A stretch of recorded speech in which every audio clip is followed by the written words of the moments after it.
Hello, hello, hello, hello, world. It is your boy Stefan Amir, aka Steph Mel, and I'd like to welcome you to our finale episode of Mel Code. All right, this is Mel Code, episode 8, our finale, messaging and experience. Okay, and in today's episode, we're going to talk about designing not only how your brand speaks, but also how it's felt. All right. Usually when we, sit down together, I usually go through 3 codes, but in today's episode for our finale, 6 codes. All right. So today, instead of 3, we'll be going through 6. All right. Now, in this episode, in episode 8, we're going to be bridging identity and interaction. After, defining your visual language through your logos and your color, as we did in the last episode, in this episode, we'll be focusing on how your brand speaks and how that voice is experienced across platforms. Messaging and experience work together, shaping how people connect, trust, and stay within what you have going on. All right. And that is what we're going to get into. So let's hop into it. All right.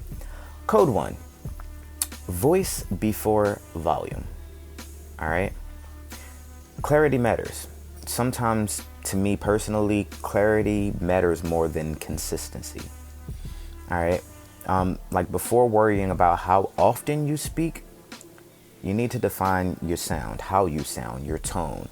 It should feel recognizable, whether someone is reading it or whether they're hearing it in tone. Like what you're talking about, what your actual message is, your purpose should be easily recognizable across all of your platforms. Now, let me be a little bit more clear with what I mean by clarity being more important than consistency. I'm talking about the consistency of how often you're posting. Yes, that consistency is important. I'm not saying that it isn't. But if what you're saying isn't consistent, if what you're standing on, the business you're standing on, isn't clear, that part isn't concise, then how often you're posting is completely irrelevant if what you're posting about is still not clear to your audience. All right? So, again, your voice before the volume. Okay? Let's continue. Code 2. Messaging is emotional architecture. As I've said in previous episodes, emotions are a huge piece of marketing. It can be used as a strength. Okay? Words don't just explain, they build feelings. Messaging should guide your emotions like confidence, curiosity, the feeling of being calm, all things in which I do strive to do here on this show. Just remembering that people equate how things feel more so than how they look. And that's what they bite to. People remember how your brand feels long before what it actually says. And so if the wording or, the pictures, the artwork, the colors, all of these things help illustrate the feeling before real messaging and substance falls in. And you can play off of those before you get into, again, what would be your consistent formula for posting. Okay? So lean into that. Lean into the emotional messaging. It's a part of the architecture. Okay? That's code 2. Messaging and emotional architecture. All right? Let's hop on forward. Code 3. Experience, okay, is the message. Almost how I do when I'm at the point of the Amir method. It's similar to the Amir method, how once we get to the R, we're in the reinvented stage. It's the same science, okay? Your brand is felt through interaction, not the intention, okay? Your website, your layout, how you navigate around the website, they all communicate whether your brand is thoughtful or rushed, even when you're silent. And that really matters. I can be honest with you guys, on the Melwood website, I've gone through many renditions, updates, experiencing, how the platform should feel, how it should flow, the color choices, the palette, what's on what page, what do you see right away? All of that has mattered. The brand wears its different faces, and each face should feel like its own separate energy and its own department, its own identity. And that's important because a lot of my imprints have a similar but slightly more focused purpose. And I want to make sure that as you land on each of these landing pages, that particular purpose is clear and concise. A lot of you that are been following and follow me personally know that I have my own following, and then the branding, the merchandise has its own completely separate following. And, sometimes what I'm doing on one platform can interfere with how things move in the other platform. And so how each platform is presented to you guys or to the public is very important. And it's important that my website, being the home base for all of the imprints, reflect that clearly. Okay. And that's something that, as we build forward further into the series, as you see things, you can go study, my platforms, you'll see a lot of that consistency, the colors, the choices, the Avi pictures. There's a consistency across everything because of how I promote and what I focus on. All right. So that's code 3. Experience is the message. Okay. And that is going to bring us to code 4. Code 4. Platform does not equal personality. Now, as I've mentioned before throughout the series, your personality is a large portion of what's going to help sell your business, your product, and whatever. It's your first brand before your actual brand.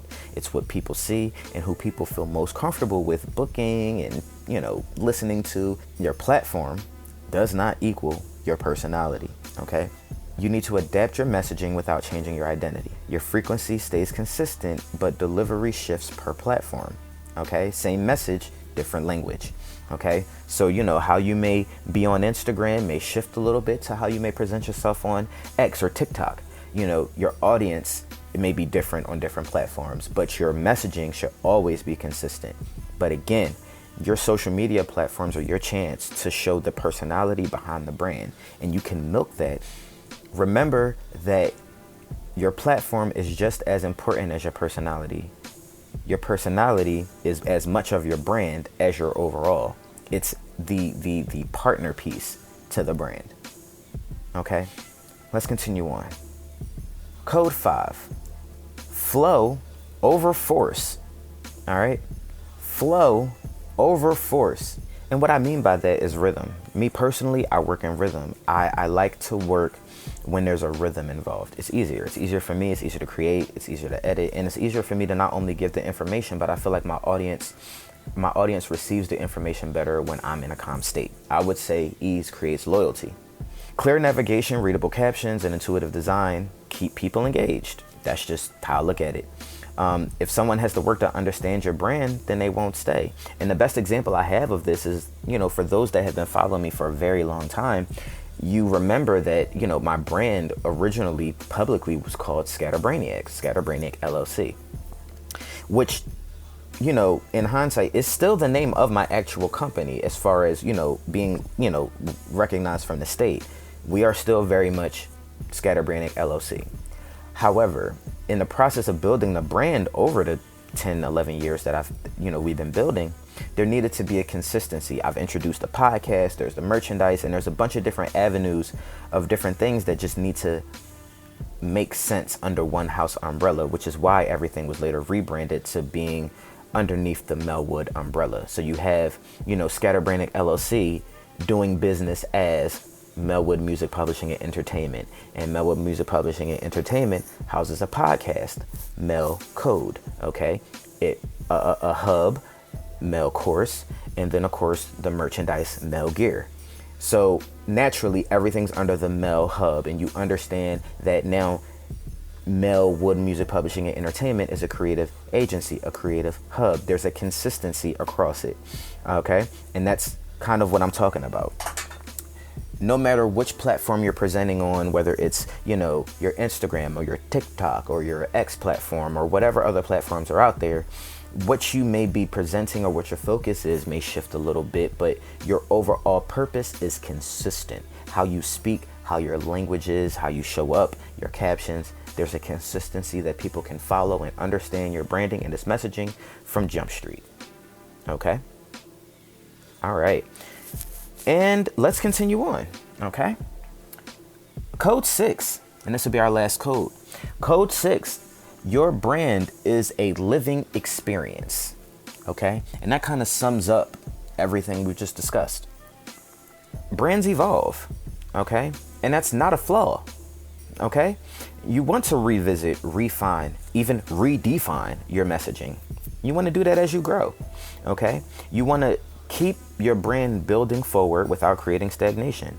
Okay. You keep things in alignment without creating stagnation. Let your brand evolve. Be open to evolution. Okay. No brand ever stays the same. Okay. No good brand. All right. So again, code 1, voice before volume. Code 2, messaging is emotional architecture. Code 3, experience is the messaging. Code 4, platform does not equal personality. Code 5, force over flow. And code 6, your brand is a living experience. All right, let's get into the Amir method.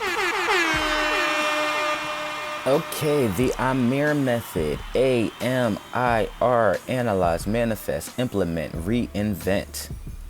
Okay, let's get into the A, analyze. Audit how your brand currently speaks, how it behaves. Ask yourself, does my tone sound like me across all platforms? Is my messaging clear? Or am I just trying to say too much?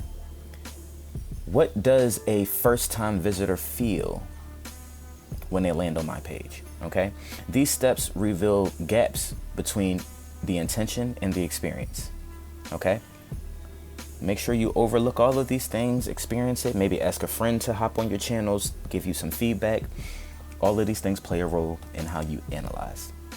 Okay, let's keep going. M, manifest. Okay, define the emotional outcome you want your audience to walk away with. Clarify. What emotion should your words, suggest, convey, invoke?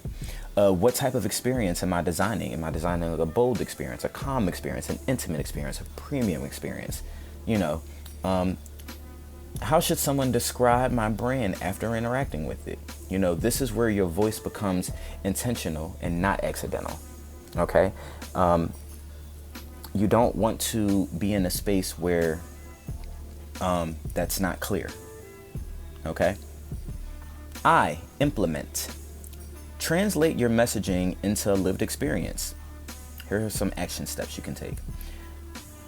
Adopt one core message across all your platforms. Maybe word it a little differently, maybe not copy paste it, but the same thing, maybe said a little differently. You simplify your captions, simplify your bios, simplify the layout just for clear flow and rhythm. Align your tone, your structure, so that your brand feels cohesive everywhere. Okay? This is what turns your words into trust. You often hear people say, oh, you're telling a lie because your story is inconsistent. No. Story's been consistent. Okay? Then you want to R, reinvent, as we always talk about. Okay? Redefine as you evolve. Revisit your bio language, revisit your platform structure, revisit your messaging, revisit your messaging rhythm, update your systems as they grow, okay, without breaking your core frequency. Consistency isn't about staying the same, it's about staying aligned. Okay, as you've been hearing me talk about, don't be afraid to grow and don't be afraid to evolve. Okay, that means you're going in the right direction and there's nowhere to go but up. All right. I'd like to thank you guys for joining me for today's episode, for episode 8, for our finale episode of Mail Code Podcast Season 1. I am so excited at the turnout of this platform, at the flow of this platform, as I've been saying, as the rhythm that I've been rolling this out. This is probably one of my most proud projects to date. And this